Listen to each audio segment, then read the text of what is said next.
Kallid noored, aasta 2020 pidi tulema medalisärane, sest me kõik ju teadsime, et just sel aastal toimuvad Tokyos olümpiamängud igikestva loosungi kiiremini, kõrgemale, kaugemale all.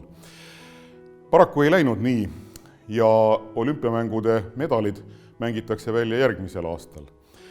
Küll aga ei suutnud käimasolev pandeemia väärata teie medalivõitu. Ja samamoodi loosungi kiiremini, kõrgemale, kaugemale all viisite teie oma seatud sihid, püstitatud eesmärgid kiiresti kõrgele ja kaugele. Inimesele on omane see, et alati me tahame vaadata kõrgeid tippe, imetleda sihvakaid puid ja tihtipeale nende otsa ronides nautida seda vaadet, mis sealt avaneb. Teie olete täna oma tipus ja teie ees avaneb imeline maailm.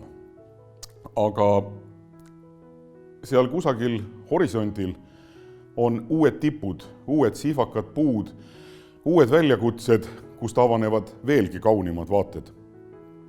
Te olete teinud suurepärast tööd, liikudes 12 aasta vältel täna teile kätte antava tunnustuse suunas. Ärge väsige sellel teel käimast, liikuge kiiresti, seadke endale kõrgeid sihte, vaadake alati kaugusesse, aga ärge kunagi unustage märgata enda ümber väikesi, olulisi, teile tähtsaid asju. Ma soovin teile imeilusat homset päeva, ma soovin teile palju kordaminekuid, mis iganes raja te sealt kõrgelt kaugusesse vaadates endale valinud olete ja ärge kunagi kartke seada endale liiga ulmelisi eesmärke, sest kui ei ole unistusi, siis ei arene ka elu edasi. Te olete teinud